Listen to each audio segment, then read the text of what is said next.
Good afternoon and welcome to yet another podcast on business networking with Vipul Bondal.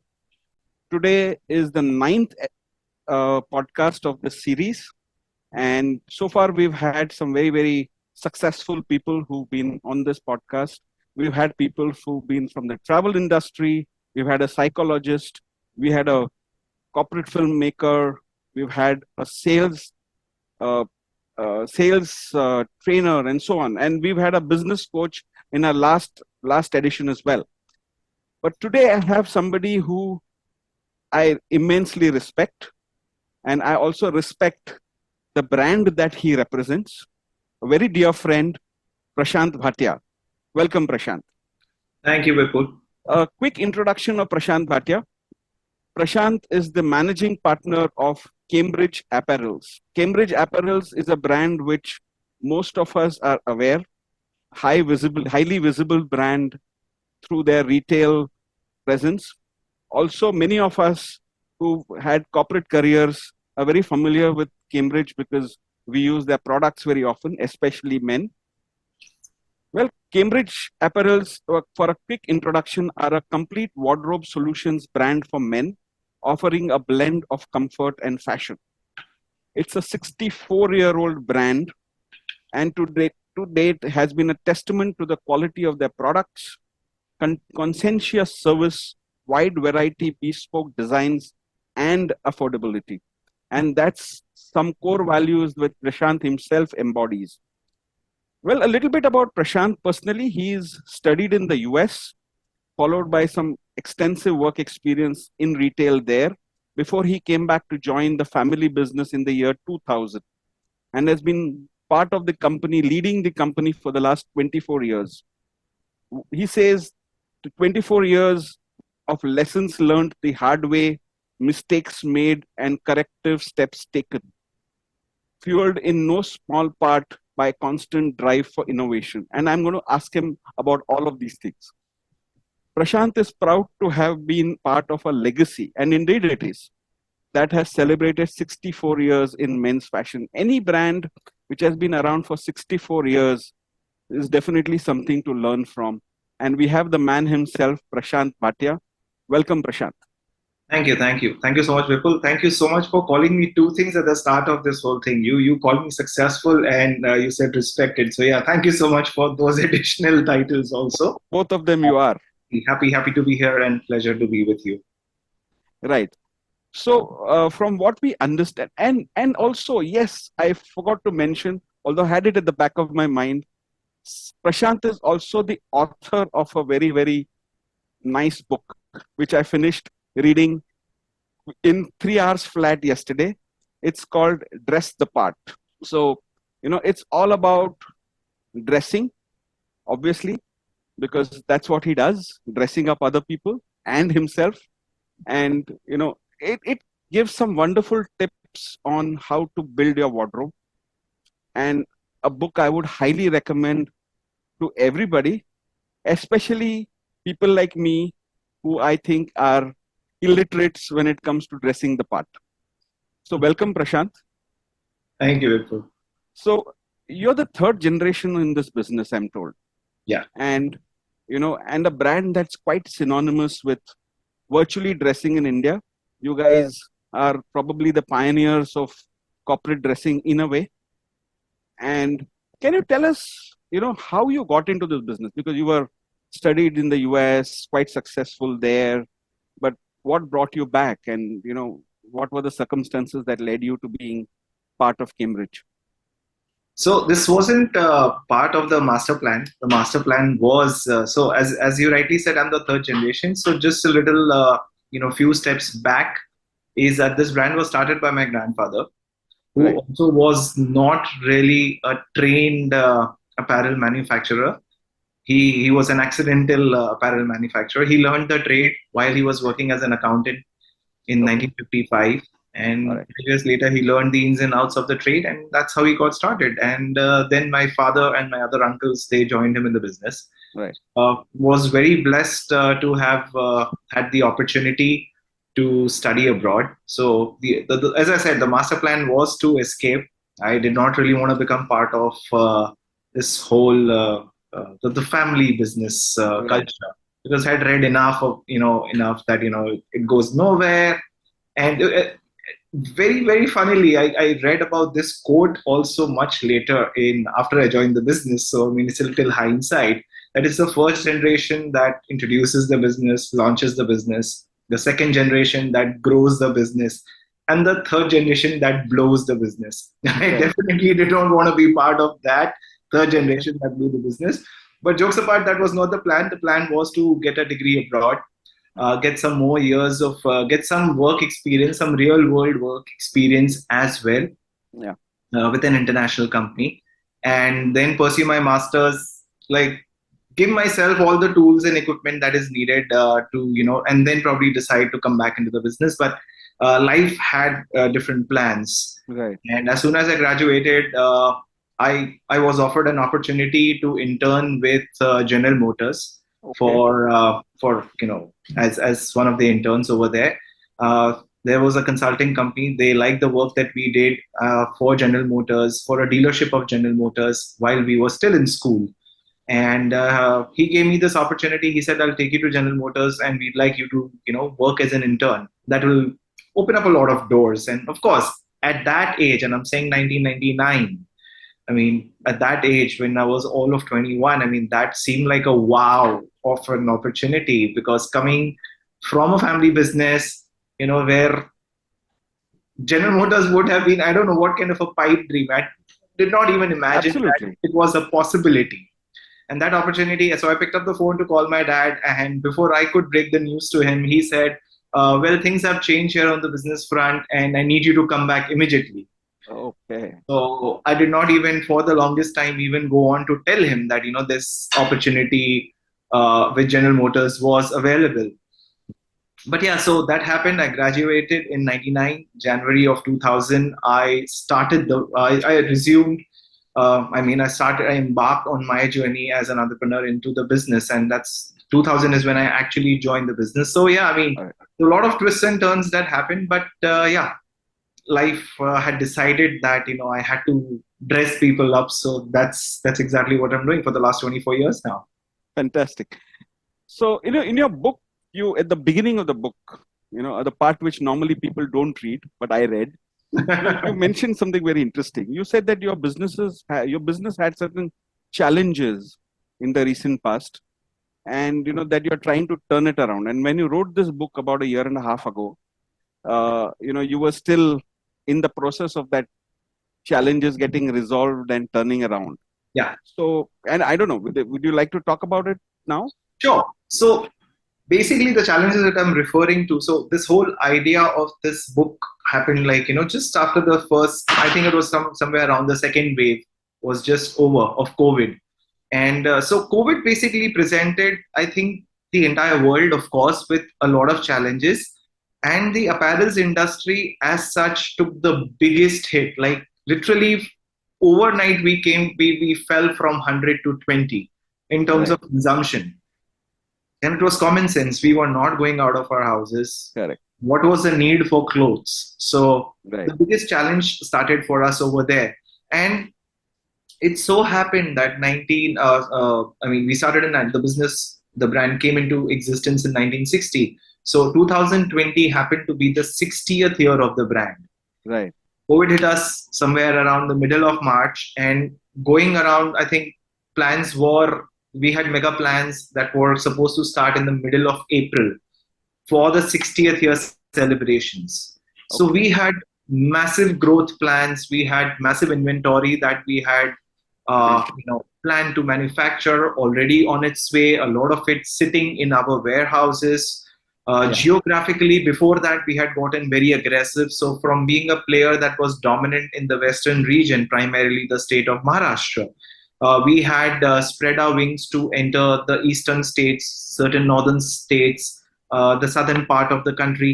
So, I mean, we had kind of sowed the seeds to kind of, get a launch pad in place. And from there, we were to kind of, just take off. Right. But again, life had other plans for all of us.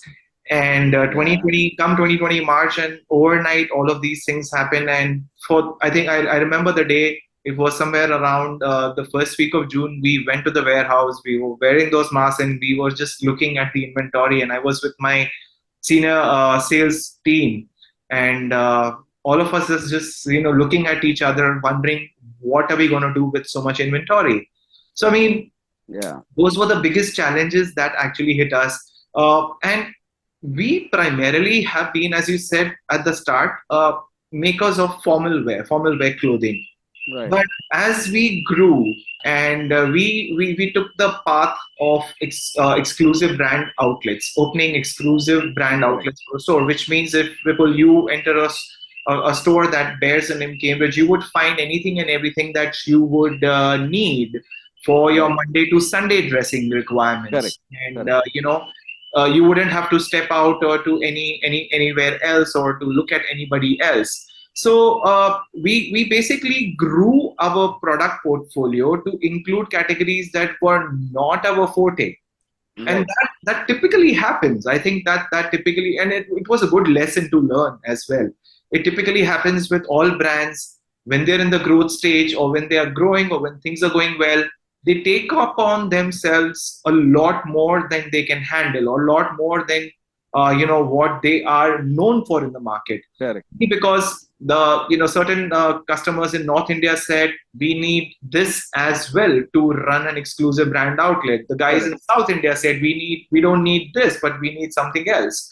So in the quest for growth, or in the quest to satisfy your customers' requirements, you spread yourself a little thinner than what you should ideally be Right. doing. Right. So that situation taught us a lot.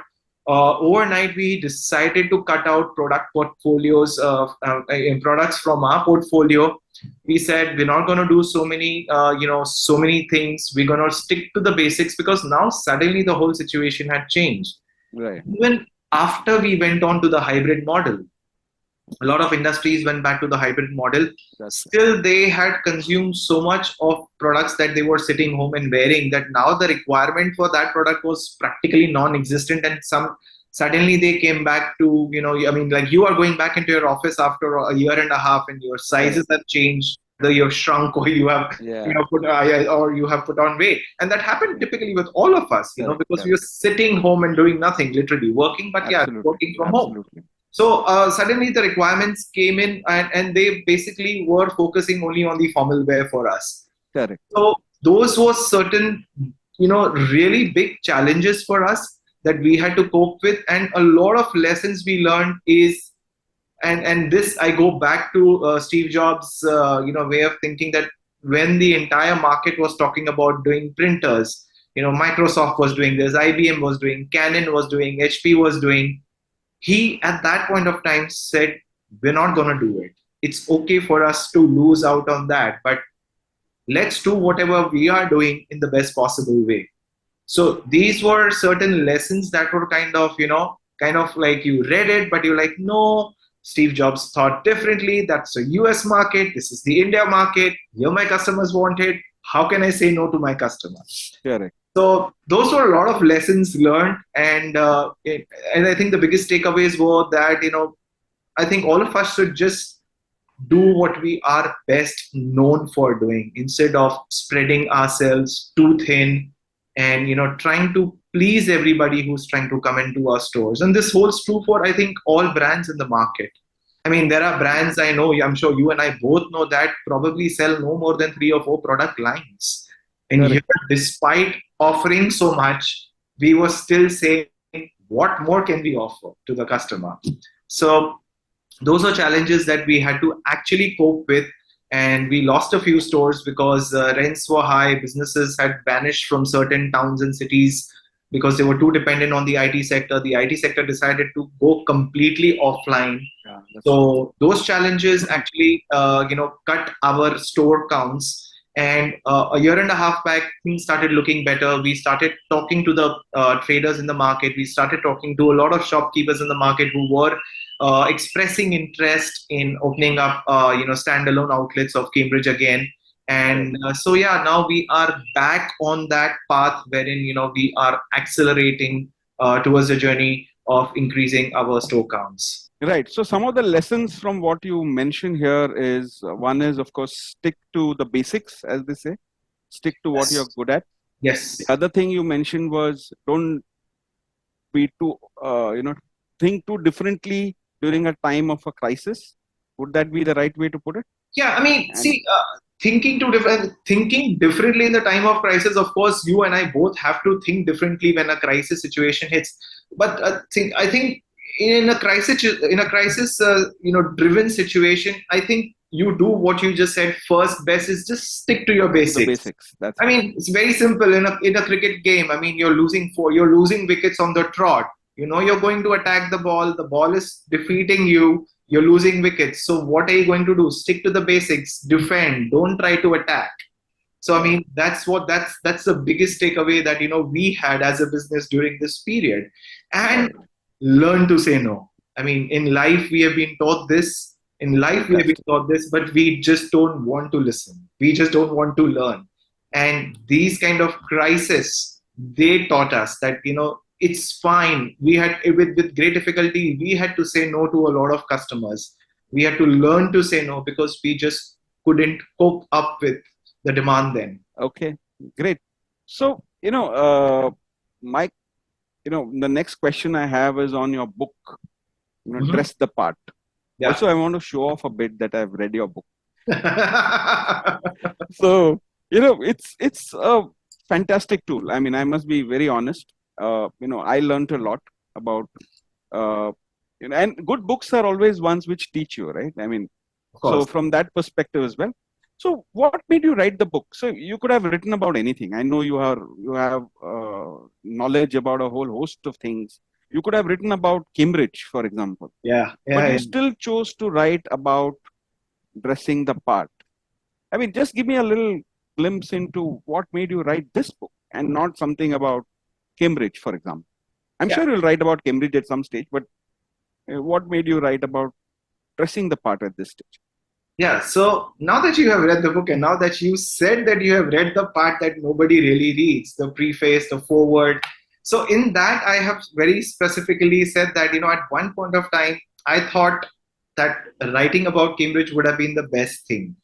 That, how many brands in India have, I mean, have we seen that have survived the onslaught of international competition, Right. uh, you know, extraordinary situations like we went through with COVID, Right. recessions, and all of those things. How many brands? I Absolutely. mean, besides, and I'm going on record to say that besides Raymond's, which is I think almost all closing in on probably 100 years of existence, Yeah. not as an apparels brand, but as a brand that was Brand made in itself. India, a textile brand.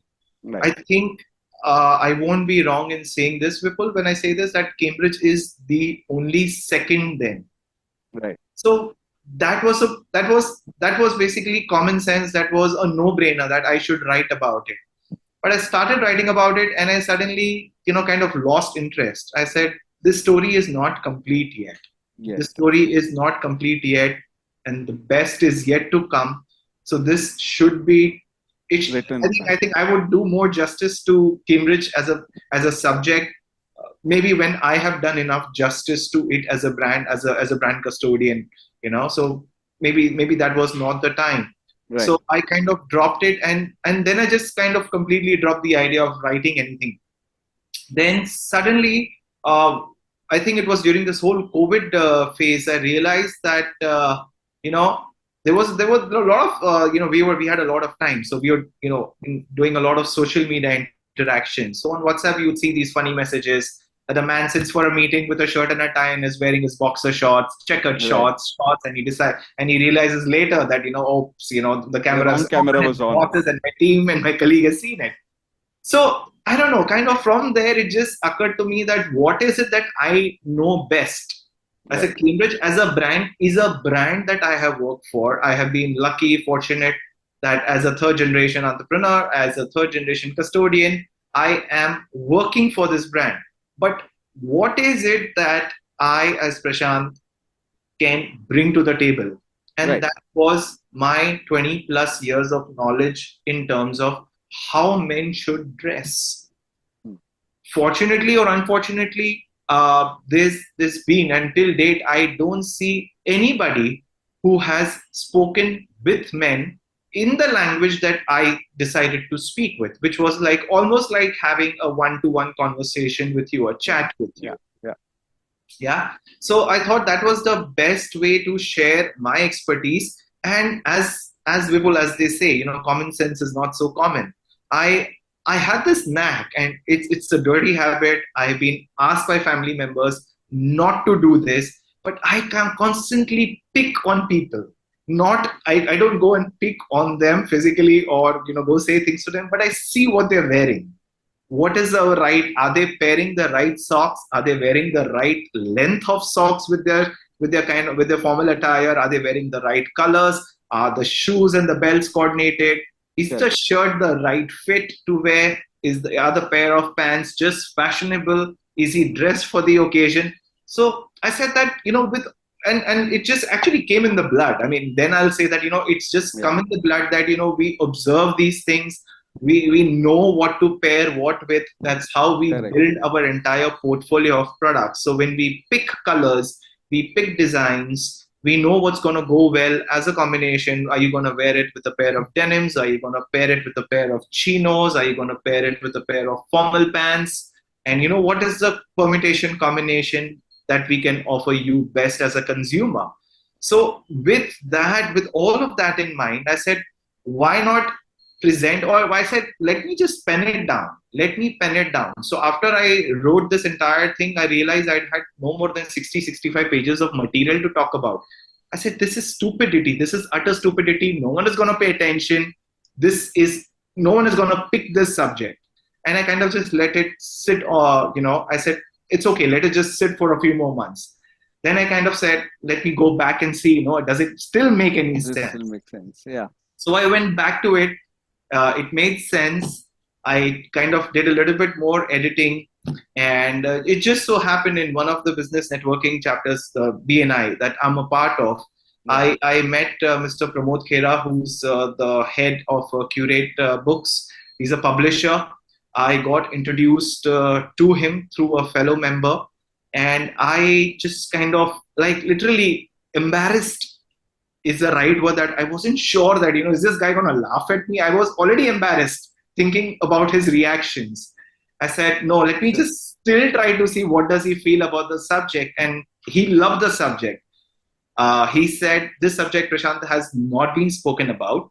And true Correct. so, Vipul, because you have numerous, and I'm saying numerous texts and videos and everything talking to women, because that Absolutely. apparently is a more lucrative and a more fascinating world than a man's boring wardrobe. So that subject, he also saw a lot of merit in. We brought in an editor, to edit the text, and we shared with him this. We got his opinion as well. He loved it, and to my surprise, he said, Prashant, there's not much that I can edit. You're not giving me anything to edit. There's nothing. Right. It's plain vanilla, simple language that you're trying to talk to the reader in.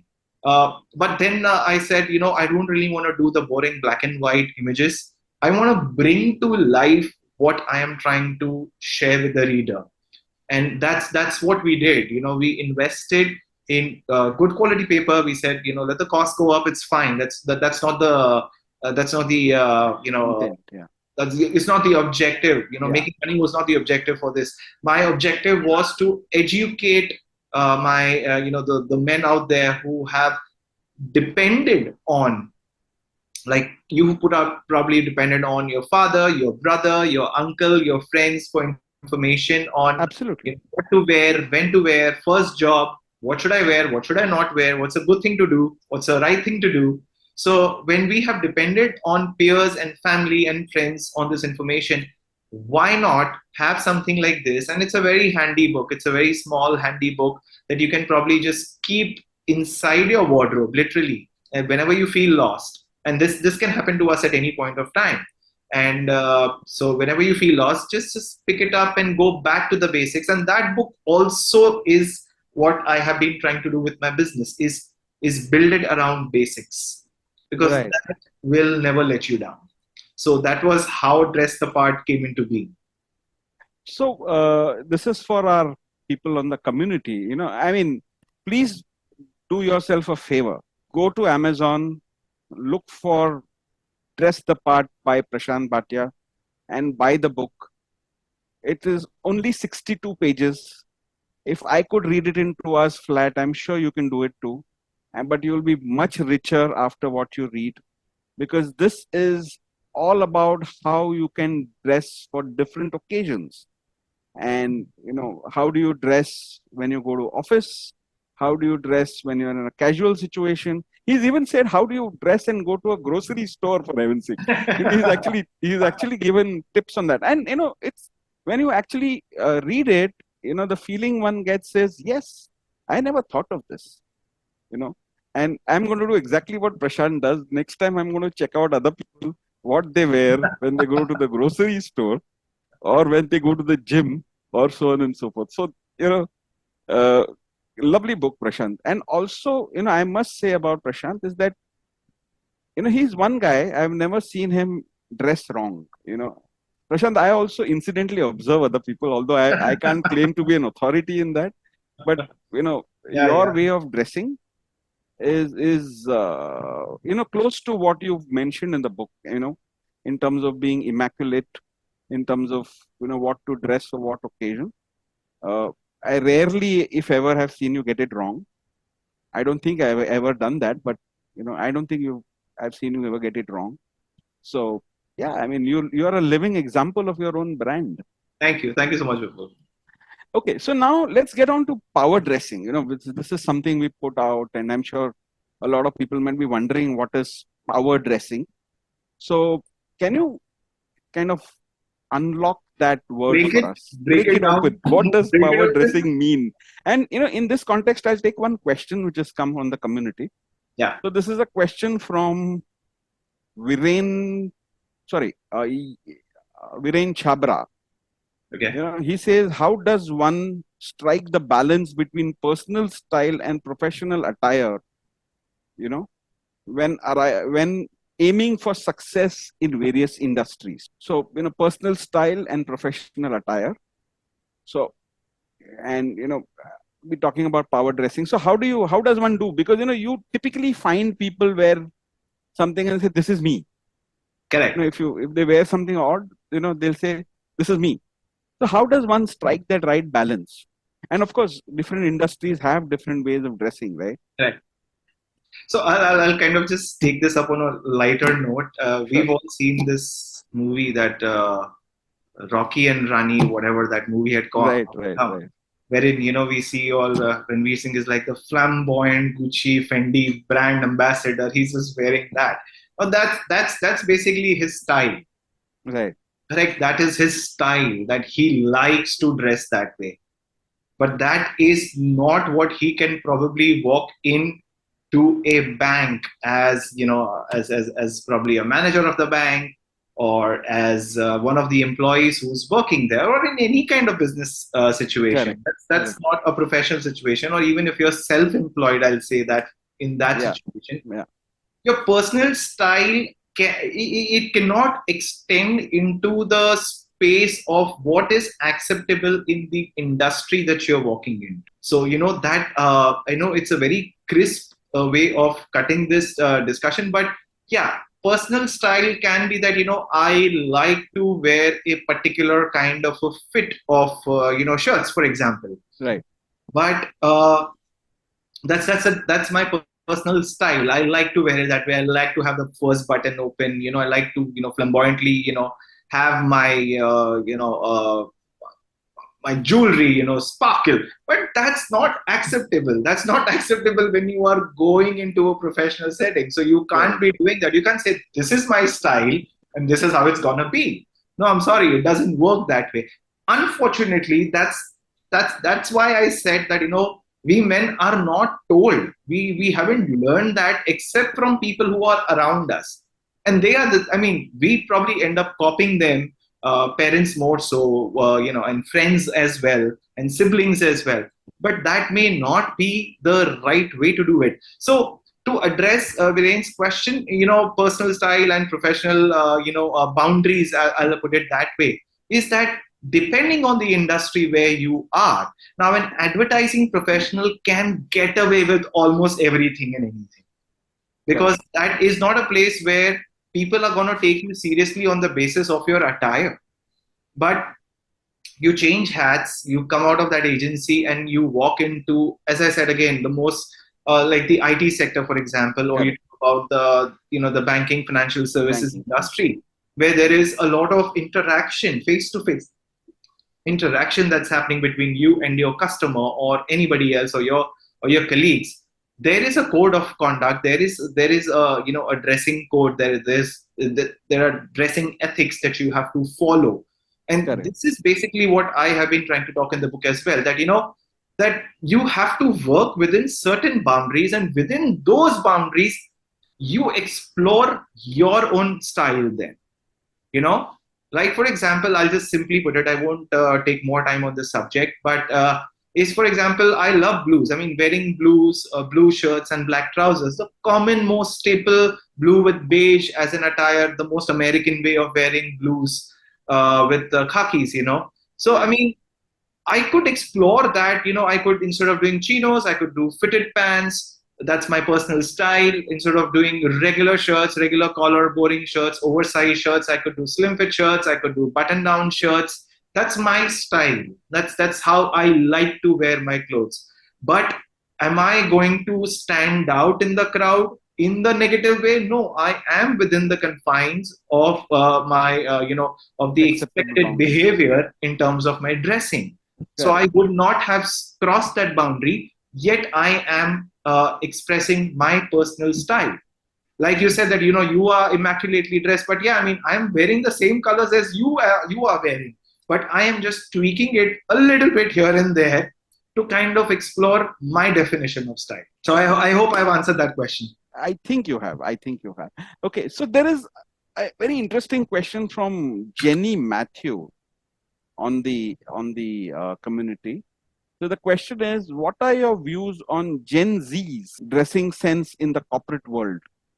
Wow, that's a very interesting subject, and one, it's a code that we ourselves at Cambridge as a brand, we are trying to crack that code. All right. So I have a 20-year-old. I think I can call him a Gen Z now, and I have a 14-year-old as well. So I don't know All if right. he's an alpha in the new age definition, or he's Right. still like a mix of the alpha and Gen Z. So I see them as very different compared to the rest of us. So they it is a herd mentality from whatever I have gathered. They do I mean, they actually do everything in herds. So the simplest explanation of this is, I used to see my son sitting in the corner of the house with no air conditioning, no fans in the room on, and he's wearing a hoodie. Oh, And okay. I'm thinking, in a city like Mumbai, 35 degrees outside, and you're sitting in the room without any Without ventilation. a fan. Why are you wearing a hoodie? That's what we do, Dad, was the way he spoke with me. Okay. But in terms of their attire, and this I've seen, with my own kids, is like they are very conscious. See, the difference between them, us, and probably the in between generations that have gone also is that they have a lot more access to information versus what we had.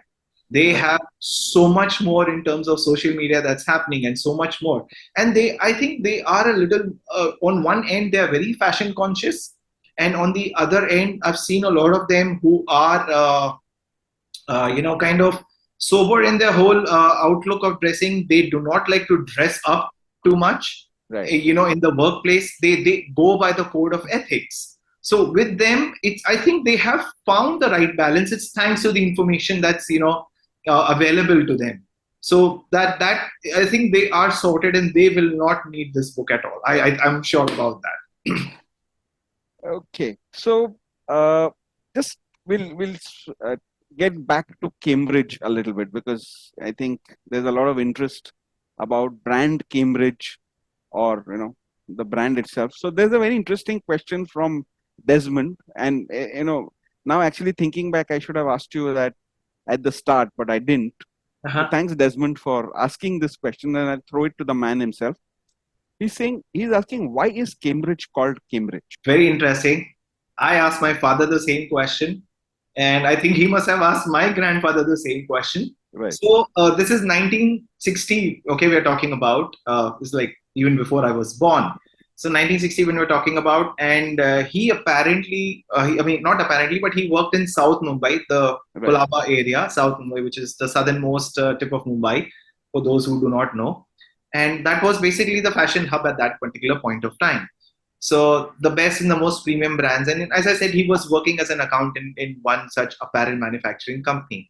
So the place where he worked, he used to go every day into work, and there was his tailoring shop, which had Cambridge written in some funny way. And I don't know the exact story because my dad also kind of, fails to fill me in on the exact story. But he kind of thought that this is a very British sounding name. It's a very international name, Right. and one that will intrigue a lot of people. And till date, it happens that nobody has said that it's such a funny name. Why do you have this name? Because we tend to kind of question everything. But now, if we put Cambridge together with your Peter England and your Marks and Spencer or Alan Solly, it doesn't sound any different. It sounds Absolutely. just as multinational as any other name. So yeah, I mean, it was his vision. So I thank him and I give it to him because he was a visionary at that particular point. I mean, 1960, when he could have thought of this, when nobody was around, he thought of this very unique name. So yeah, Desmond, I don't know, I can't take credit for this. I must just give credit to my grandfather who thought of this name and came up with the idea of starting this. Very often, branding is all about simplicity, right? I mean, simple ideas executed well. And I think the thinking may have been very simple. It sounds great. So, let's call it that. And, Yeah, sometimes it's just a simple thought like that. true. And without too much of analysis of why it is done this way, and it works over a period of time. Incidentally, I don't know if you are aware, but there was a brand called Oxford also, which was launched Yes. in the mid 90s, Yes, yes, yes. which was, If I'm not and I mistaken, remember when it launched, it was called a copy of Cambridge, if I'm not mistaken. I think it was from either it was the Arvind group or it was the Aditya Birla group. I'm not very sure, but yes, Yeah. Somebody did in fact call it the Oxford University, if I'm not mistaken. Oh, Because okay. I remember it being casual wear targeted at the youth. But yes, they used the whole Oxford bit as well. But yeah, I mean, didn't really work, didn't stick around. Yeah. So yeah. Correct. Correct. Okay. So, a brand like yours, has a legacy of many, many years. Generations of people use it. In fact, like I was telling you a couple of days ago, my son, his first blazer is from Cambridge. I've been using Cambridge products for the longest time. In fact, this one is a Cambridge. So, I'm sure you have dozens and or hundreds of such customers. What is and what is their feedback, or do you get letters or emails or things like that, saying that my grandfather used it, my father used it, something like what happens with a Bajaj scooter, I mean, Yeah. or a Bajaj, is Yeah, there yeah. something like that you can share with us? So very interesting that you bring this up, and I'll just share one example of what is this entire legacy, what is this customer belief in this whole Sure. brand and everything. So a few years back, one of our franchisees from the Dadar store, Right. he called me. He said, "Today I had a customer who was probably in his mid 60s. So and he came to me and he brought in a shirt which was almost 25 years old. Wow. Okay. It's unimaginable in this generation or in this age now to think about you having a shirt which is almost 20-25 years old. I said, then what happened? He said he came and he said that this fabric on the collar has torn and can we replace it for him? Wow. Okay. So he wanted to continue to use it. He wanted it. And he said, Sir, ye 25 saal purana hai. He said it to him. He said, Sir, looking by the label, that logo, he says, Haan, to kya hua? There is nothing wrong with this. I still want to use it. I still like it. There's nothing wrong with this, except for the fact that the collar has gone off. Can you replace the collar inside parts of the collar for me? Yes or no? Say that. That is testament, I think, to the brand. That is testament to the brand. And those are our success stories. Those are our I think those are brand ambassadors. Correct. We've never had a brand ambassador. We never had a face, but I think these kind of customers who come back to us knowing very well that we are still going to fix something that they had bought from this particular store 20 years back, 10 years back, 5 years back, or whatever time back, because that's how we sell it to them. We tell them that if should there be any problem, we are here. Should there be any problem, we are here to solve it for you. And yeah, we do attempt to do it, to the maximum extent possible. And just to go on the record, I mean, we did try to fix a part of his collar, give it back to him. He says, now I'm going to wear this shirt again for as long as I live. So yeah, I mean, those are testaments. Those are our real letters, a testimonial, or whatever you want to call it. So those are Right. our true testaments, and those are our true brand ambassadors who come back to us with these kind of products. Great. So what next, Prashant? I mean, what's your vision for the future? I mean, what is Cambridge going to do from here on? I think the next, with the changing times, Vipul, what has happened is, I mean, we've seen due to so much of, excessive civilization, development, and whatever. I mean, we have caused a dent, or we have damaged the environment in some particular way or the other, because of which we see extremities in the weather, in global warming, just to call it that. And the way fashion is going, we see fast fashion also coming in, which is kind of adding to the textile landfills across continents. And we don't really see it in countries like India, but it's happening in countries like the continent of Africa. It's happening. I'm sure you are in the industry, so you're reading a lot more also about it. There are Right. textile landfills. Now, where is it? Where is that going to go? Not that we are not contributing to it. We are, of course, as a brand, as a clothing company, we are also contributing to that, the deterioration of the environment and the planet as well. But now what we are doing is we are consciously getting into certain kinds of raw materials, certain kind of textile products that are going to be lesser impactful, that are sustainable, that will kind of help the whole conservation bit. So we have introduced certain lines of product. For example, a few months back, like in the last festival season, we launched products. We launched shirts, to be more specific, made out of the bamboo Yeah. fibers. Yeah. So we did that, and plans are afoot now to keep adding certain amounts of these elements into the portfolio to make it.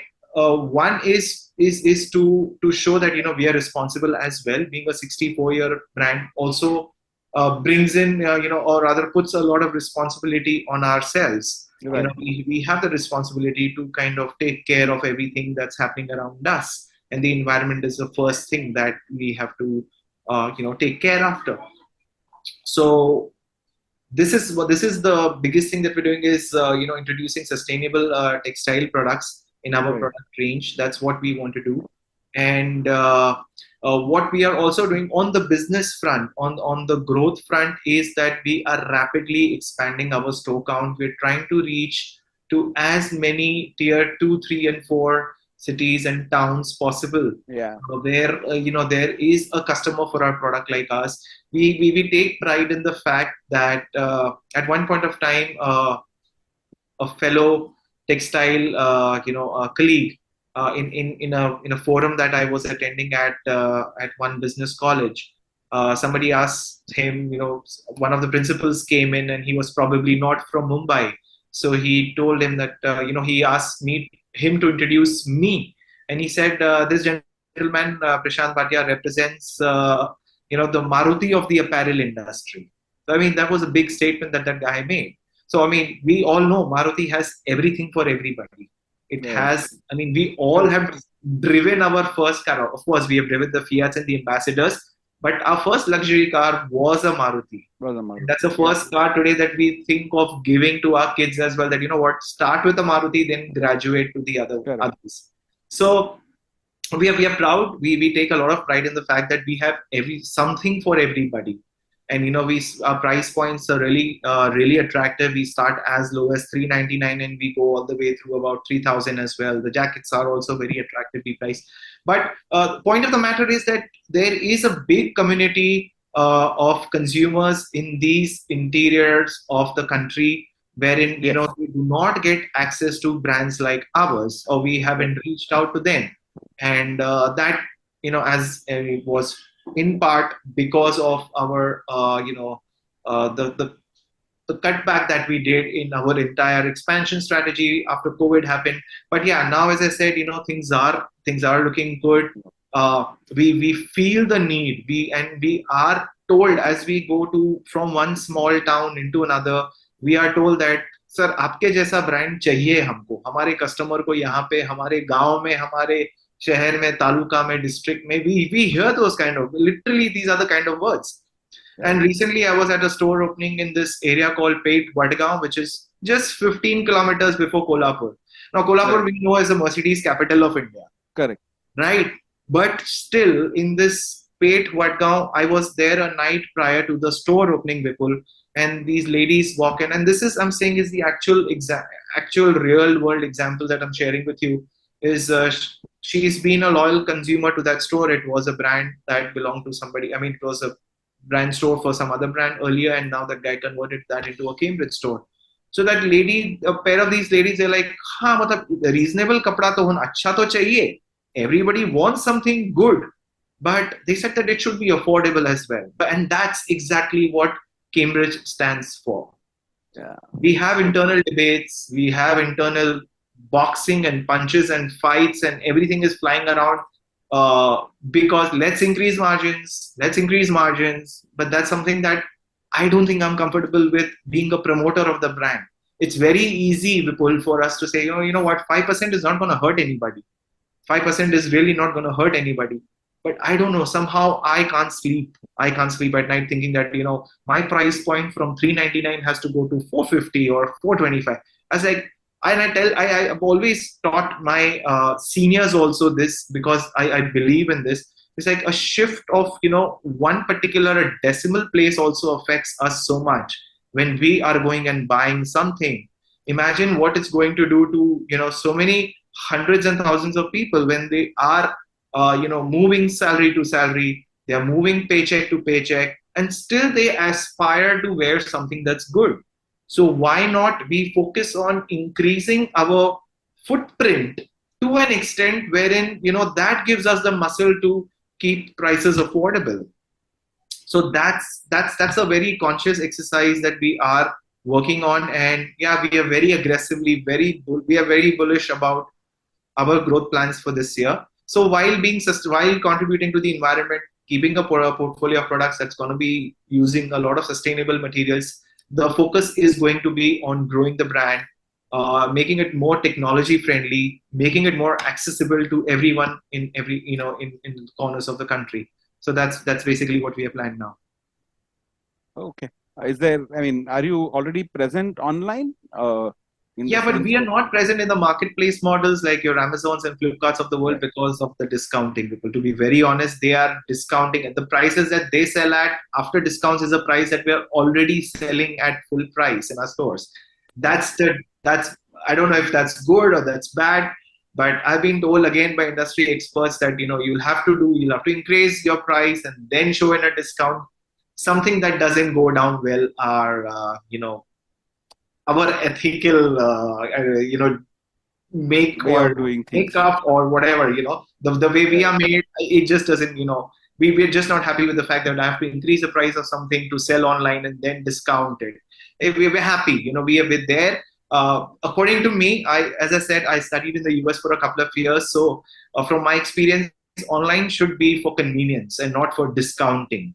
Right. Unfortunately, in India, it started on a very different note. We said online hai to sasta hai. Hmm. Online hai to sasta hai. That's why we had the electronic price wars, the mobile phone price wars, and so much of protest happening from all of the offline players. But yeah, I mean, we're there online, but we're not. Our focus is to make it convenient for people who have moved out of certain cities where they were accessing the brand to a city where they don't have a store, so they Right. can buy online and still use the brand. So that's basically for convenience. Yes, we are present. Sure. So now coming to the reason for this podcast, which is business networking, and you're a part of BNI, as you mentioned earlier as well. So that helped you publish your book. Yes. And of course, we are both part of the same group in BNI. So, how's been your experience? I mean, as a business networker, how's been your experience so far? I was a frog of the well, I think. If I have to put it in a nutshell, Right, I was the frog in the well, and now I'm the frog in the ocean. So I mean, the frog has remained the frog. The frog hasn't changed into a prince. right. No princess came and kissed the frog to change. Okay, No, jokes apart, but yeah. So I think most of the times what happens is in businesses like ours, and when I say businesses like ours, people, I mean family-run businesses. right, Uh, our networking circle is pretty much the people who we are doing business with. right, At most, you'll add maybe 5 retailers. You meet 10 retailers. But still, you're just increasing your knowledge base. You're increasing your social base only within that circle, only within that community. What BNI did for me personally was open up doors to a world that I never knew existed. Like I met Mr. Pramod Khera, who I correct. met you. I mean, like I met so many other members who I have developed good bonds with. I've learned so much from all of you people. And I think, it's all about learning. Right, It's that's one thing I've realized is that the process never stops. Unfortunately, we stop ourselves when we say that, what we're doing is good enough. This is taking care of everything, and I don't need correct. to go out of my comfort zone. Networking requires you to go out of your comfort zone, putting yourself Interesting. out there. So this is what BNI actually helped me. It helped me put myself out there in the market, talk to people. That's one part of it, how it helped me grow as an individual. uh, Correct. Secondly, it brought me in contact with another industry, which is basically institutional sales or the uniform space that we talk about. Right. So my category at BNI is I'm a vendor of uniforms. So I ended up meeting hoteliers, chains of hotels, and we are proud to say that we are working with some of the finest properties in India today. We are dressing their entire team up. The people who are working in the back end kitchens, the chefs. We're doing housekeeping uniforms. We're doing the front desk uniforms. Then and then there are industries where we are manufacturing uniforms for the people who are working behind the machines. So it's the manufacturing workers or the workers in the manufacturing units. Then it's the people who are working in the sales industries as well. So it's giving me it's introduced me to a world that I did not know had so much opportunity. Ready to wear as an industry is always spoken about, but institutional sales, workwear, not the workwear, the formal workwear that we talk about. Workwear is what a worker will wear inside a factory. Right. That is his workwear. That is what he or she wears Monday to Friday or during those working hours. So workwear for different industries is what I got exposed to, and it's actually a different kind of a high. Talking Right. about brands that you can work with, it gives you good volumes as well. It builds and it helps you build relationships. That's the best part. You meet so many people in these different varied industries as well. So it's a beautiful learning exercise, and I think all of us should be like Singapore has. I believe that they have 2 years of compulsory military service that you have to do after you graduate. I think Right. for entrepreneurs there should be a networking thing which should be mandatory, that you have to Mandatory. go Okay. out and network. Just do it. Like for 2 years, you do it. The third year, you will not need anybody. You will not need any advertising. You'll be able to pick up the phone, call someone, and say, "Hey, you know what? I have this product. I know this is what you need. How can I help you?" If any of the top management of BNI is listening to this to this podcast, I'm sure going to give them ideas on how to promote business networking. Yeah, I'm sure about that. But I kind of liked what you said. I mean, it's like it should become. I mean, if not mandatory in that sense, I think entrepreneurs should make it mandatory for themselves Yeah. to try out business networking. And this is something, and which is the reason why even on this podcast, I've tried to bring people from different industries, because networking actually works for different types of industries. In fact, possibly works for all kinds of industries. It of course depends on how well you do it. Prashant, you are almost a black belt there, and you are as good a networker as anybody else. So, uh, one last question we'll take from the community, and this is because I thought this was again very interesting. This is more in the power dressing context that we were speaking about. So it's a question from Aniket Rao. His question is, what are some common mistakes people make when it comes to dressing to work, and how can we avoid them? Once I can I be a little bit of a salesperson? And you can just go Sure. to the book. You'll know all. You'll have all the answers to the question. But just to answer it in the context that he's asking, there's so many mistakes, and there are small mistakes, and it's not even mistakes. It's basically I won't call them mistakes. I'll just say it's basically lack of knowledge, lack of knowledge. And I'll just point a few things out of the book, like you should always match the color of your socks with your bottoms that you're wearing. So if you're wearing black pants, please do not wear white socks. That is what school kids do. We're not supposed to wear white socks with black pants. So you always try to match the color, at least bring it to the closest color possible. No skin should show. Sports socks are called sports socks for a reason. You're not supposed to wear it with formal trousers. You cannot pair checks with stripes. You cannot wear a black belt with brown shoes. And the list is endless. But that's basically it's lack of knowledge. We don't know. For a lack of better word is we don't know. It's just lack of knowledge. So these are some small things. And I think Aniket, there are so many websites also available. The book is always there for you. It will always stay with you. It's only a 60-page guide. But there's a lot of information on the internet that will tell you how to dress up for an occasion, and what's the most common sense things that you should do. Shouldn't do is a bigger list, but if you stick to what you should do, you will avoid the rest very easily, very comfortably. Well, I can't avoid taking this question, although it's not in your domain. As we say in BNI, it's not in your category, but I'll still take it. This is from Advait Singh, and I'm asking you this because it's close to what you do. So his question is, how can body language and posture complement your professional appearance? And I'm asking you this because I've seen you consciously work on that bit. So yeah, I think it's a very interesting question that he's asked. Now I don't know how to address this question, but you could be wearing a fantastic suit, like the most expensive suit, and I could be wearing the most inexpensive one. But how you stand, how literally it's like how your shoulders are placed, how your chest is pumped, and what your face says, how your face is looking, how you're using your hands. So basically all of these things that come as part of the body language part. Right, so how are you doing this? I mean, versus this guy, and if you are doing a better job of it, if you are able to carry it off in the apparel world, we say, can you carry it off? Can you carry it off? Which is basically nothing nothing else, no other way but to say that your body language basically has to support what you're wearing. Yes.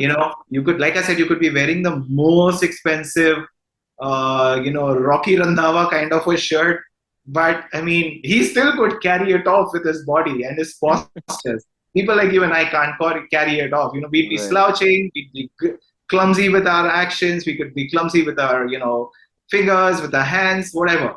But I think it's 50%. Now that you're asking me this question, a very interesting question is that I think 50% of the job is done, the way you carry what you wear. Yeah. You could, I mean, you don't have to, and that's what I say in the book as well, that you don't have to own the most expensive pieces. Right. There's something and that's why I always say, I've always written, in fact, I've very strongly advocated that the online guys are going to hate me for this, that don't just go rush and buy something because it's on a steal, it's at a deal online. Go to a store, try a piece, see how does it look on you. Ask two Right. people. I mean, that thing is never going to go out of frame.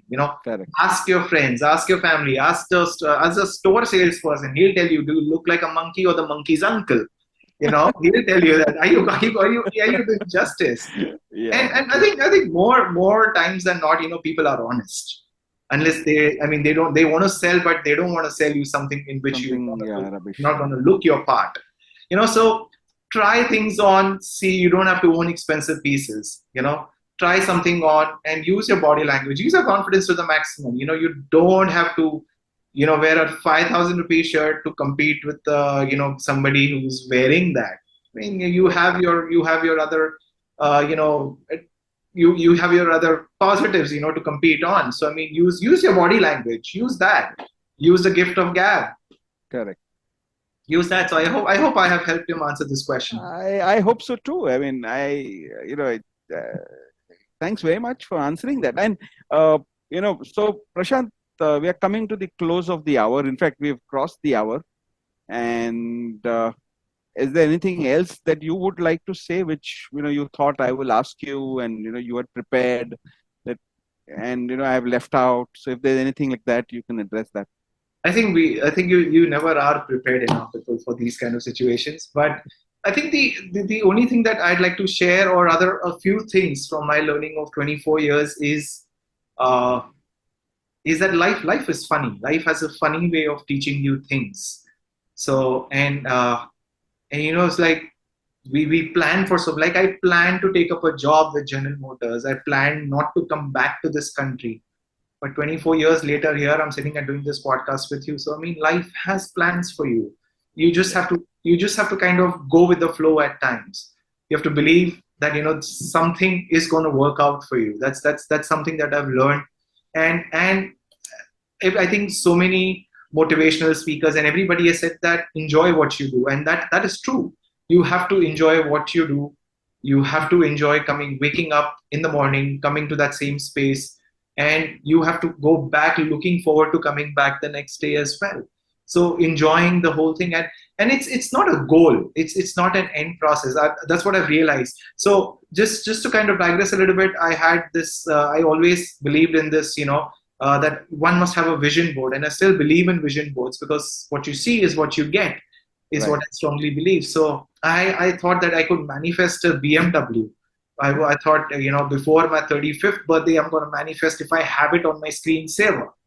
I mean, but it did not happen. It did not happen because I was looking at that as my end goal. I wasn't looking at the journey in between. Yeah. And that's something that I have very strongly learned in these 24 years, is that just enjoy the journey. Because it's going to continue till the time we actually pass out from this realm into the next one. It's a journey. And the peak of one mountain is the bottom of another. The next one. Fantastic. Right. So you are constantly gonna have to learn to climb those mountains. Unless you are a monk who sold his Ferrari at the end of the day, you said, I'm gonna sell off everything, I'm just gonna retire, do nothing. Then I have nothing, I have no wise words to give, then I'd probably ask you for advice. But yeah, I mean, enjoy the process and don't just focus on the goal. It's a journey. That's what I've also learned from a lot of people I've done business with, is focus on the present, focus on the journey. The goals, I mean, everything else will fall in place. Focus on the journey, go with the flow, and dress the part. And That's what is the advice from Prashant Bhatia. Thank you very much for your time, Prashant. Really enjoyed this conversation. Thank you. And Thank you. wish you all the best for the next 24 years of Cambridge. Thank you. Thank you so much, Vipul. It was a pleasure speaking with you. Thank you for being this wonderful host.